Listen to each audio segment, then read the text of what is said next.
So we're going to have a look at foods, and never in the history of mankind have human beings eaten so many carbohydrates. I think you'll agree with me. We've become high carbohydrates consumers. You just go into any supermarket and there's usually a whole aisle devoted to bread, a whole aisle devoted to cereal, and almost a whole aisle devoted to pasta.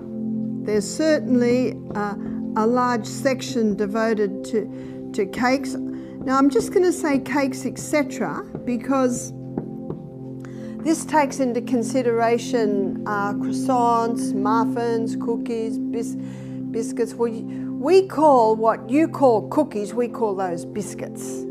Also another high carbohydrate is pizza.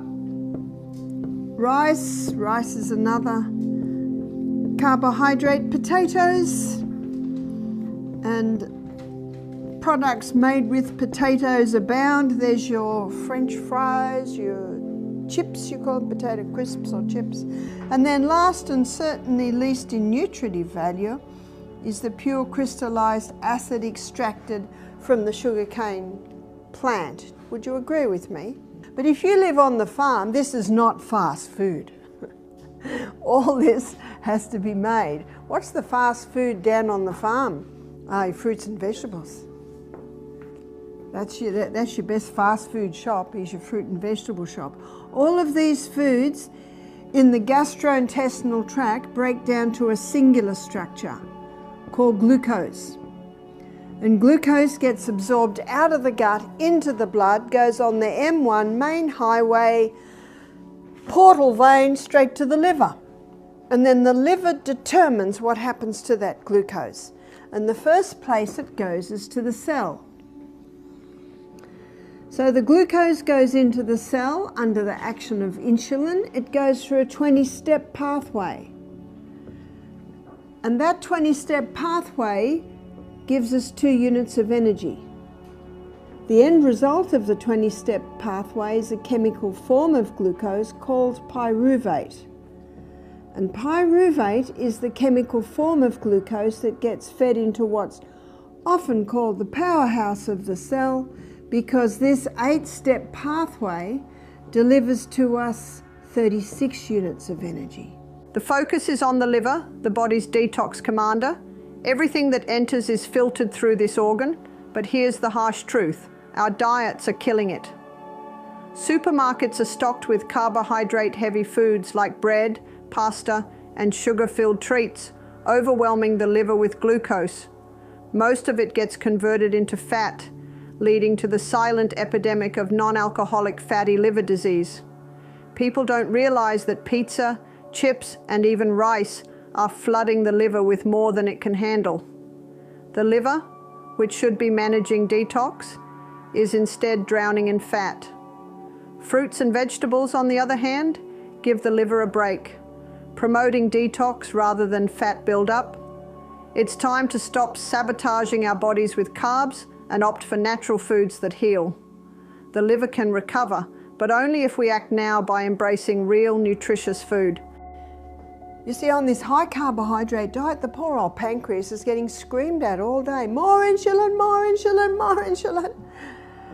But on this diet, the pancreas is getting a break and it starts to revive. People with high cholesterol levels came back to normal. And what are we told we've got to do if we want to get cholesterol levels down? Stop the meat, butter, cream, cheese, eggs. Am I right? Yeah, and the drug, that's true. The cholesterol levels were coming down. Atkins scratched his head. His cancer patients were going into remission. Do you remember yesterday? And I do admit I am guilty of information overload, but cancer cells consume 15 times the glucose of any other cell. So when you drastically stop these high glucose foods, the cancer cells can actually self-destruct when they're not getting the glucose they need. What Atkins discovered is that these 3 food groups are the essential food groups. What does essential mean? Body doesn't make, you got to put it in. Fiber's essential because Our gut needs to be swept every day. That's what fibre does. Essential because it's in the fibre part of the food that you'll often get a concentration of your nutrients. Did you know that the highest concentration of nutrients in the potato is just under the skin? And when you peel your potatoes, you lose that. We're very thankful to Jamie Oliver, who got people to leave the skins on their potatoes. You see, on this high-carb diet, the pancreas is constantly being yelled at for more insulin. It's exhausted. But when we shift away from these glucose-heavy foods, the pancreas finally gets a break and starts to recover. People with high cholesterol, their levels dropped, and guess what? They weren't avoiding butter, cream, or eggs. We've been told to fear these foods, but it's the carbs that are the real villain. Cholesterol came down, and even cancer patients saw their tumors shrink. Why? Because cancer cells thrive on glucose, 15 times more than normal cells. Cut off the glucose supply, and the cancer starts to starve. The real essential foods, butter, eggs, cream, they don't spike your insulin, and they support overall health. Fiber is crucial too, sweeping the gut clean and delivering nutrients. Even something as simple as eating potatoes with the skin boosts nutrition. The truth? Fatty liver thrives on sugar, not healthy fats. Whereas dandelion, lion is the king of the jungle, and I think dandelion is the king of the herbs in the garden, because dandelion is a bitter herb. If you were to bite it and eat it, it's very, very bitter. And you've heard the old saying, sweet to the mouth, bitter to the stomach. Sweet to the mouth, bitter to the stomach. Think of that with sugar. Sugar is sweet to the mouth but very bitter to the stomach. Whereas your bitter herbs like dandelion, they're bitter to the mouth but very sweet to the stomach, because it's the bitter herbs that stimulate the liver to release its digestive enzymes, and also the bitterness causes the stomach to release its digestive enzymes too. Dandelion is the liver herb. Your liver is a recoverable organ. It's the only organ in the body that has the ability to regrow or recover. That's why they can do a liver transplant on just a little bit of liver, and the liver will regrow. And I'm so glad that God made the liver a recoverable organ, because some of the things that people are doing to their body, in ignorance, mostly granted, if we didn't have a recoverable organ, some of us wouldn't even live past our 20s. But God, in His great wisdom and mercy, made the liver to be a recoverable organ. And these herbs help stimulate the liver to regrow and to recover. Cancer cannot get a hold on the body if the liver's working in optimum performance. Now, how can we eat this? How can we eat the dandelion? Well, there's a recipe in Europe. A friend of mine went through Europe traveling for a while, and she stayed at some of her relatives because she is German descent. And she said that they make this wonderful hot potato salad. They cook the potatoes, and then they chop them up hot into hunks, and then they chop up heaps of dandelion, and then they put lots of olive oil, crushed garlic and salt. Just imagine that. Doesn't that sound yum? Now those smooth, blandish potatoes covered with the delicious olive oil that makes anything taste nice, and that also calms down the garlic, and it also calms down the bitterness of the dandelion. So every mouthful you eat is mostly potato with that lovely oil on it, and salt, and a little garlic, and a little bit of dandelion. It's actually delicious. It sort of balances out to a delicious hot potato salad. Now this lady suffered from iron problems. She said, I had no iron challenges when I was in Europe. She said, I think it's because I was eating the hot potato dandelion salad every day. Now what you can also do, you can buy the dandelion root that's been roasted. So that's like a dandelion coffee. And you can buy a delicious drink in the health food shop, and we sell it at Misty, called chai dandelion. A lot of people will drink chai tea, but the tea of course has the tannin and the caffeines in it. But chai dandelion is a delicious drink. A lot of people don't like herb teas because they say they're tasteless and bland. Not chai dandelion. Chai dandelion is a delicious drink, and it has a whole lot of herbs and spices with it to give it that beautiful flavour. So you can have the fresh dandelions scattered through your salads, or you can make your hot potato salad with lots of dandelion in it, the leaves, or you can buy the dandelion root roasted and have that as a hot drink. Let me tell you, dandelion is the king of herbs, especially for your liver.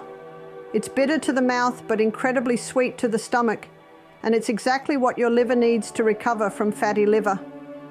We've been brainwashed into thinking sugar-filled foods are the way, but they're silently destroying your liver.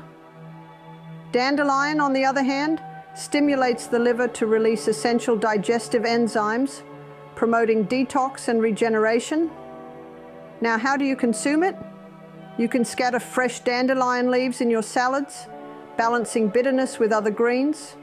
Or for a powerful tonic, try roasted dandelion root as a tea. It's a fantastic liver cleanser. It stimulates bile production, which helps the liver break down fats, flushing out toxins. And you might be surprised to see that the first alkaline food I'm putting up here is the humble lemon, and you might say, no, the lemon's acid. It is. And it's acid where it should be. There's only one part in the body that should be acid. You know where that is? Stomach. It must be acid. If someone says, I've got a very acid stomach, I say, praise God. Because if you don't have an acid stomach, you can't break your proteins down. How do you know it's acid? Well, it's sore. Well, you shouldn't feel it. I can't feel it. It means you haven't got a thick mucosa lining on the stomach. We're going to look at water tomorrow, and that's made up of water. Maybe it's because you're dehydrated. Remember, you've got to investigate. No, the lemon is acid where it should be. That's why you'll find that most of our salad dressings have lemon in them. But when it is broken down in the gut and the minerals are dispersed and absorbed into the blood and thus to the tissues, it has an alkaline effect, because the lemon is high in the alkaline minerals, which is sodium and potassium, calcium, magnesium and iron. These are the alkaline minerals, and the lemon is high in the alkaline minerals. Don't you love the lemon? Every home should have a lemon tree, and if you're in a unit, you can have a lemon tree in a pot on your veranda. And one liver herb that many people don't realise it is the lemon. So a great drink in the morning. Remember, you wake up, have your water, have another bit of water, and then when you come near the kitchen, have the kettle boiled and put juice of a lemon in some water with a little bit of boiling water on top, and have a warm lemon drink. Fantastic liver tonic early in the morning. Also, the lemon is an internal alkalizer, so that will do a few things too. One liver herb that many people don't realise is incredibly powerful is the humble lemon. In the morning, I always recommend starting with a simple lemon drink. After you wake up, have your water, then boil the kettle and squeeze half a lemon into a cup with some warm water, not boiling. This makes for a fantastic liver tonic. Lemons are more than just acidic. They're powerful internal alkalizers. They help balance the body's pH, which is crucial for liver health. Bile is essential for breaking down fats in the liver, so when you drink lemon tea daily, you're giving your liver the tools it needs to recover and function properly. It's simple, natural, and it works. Now we're going to have a look at ginger.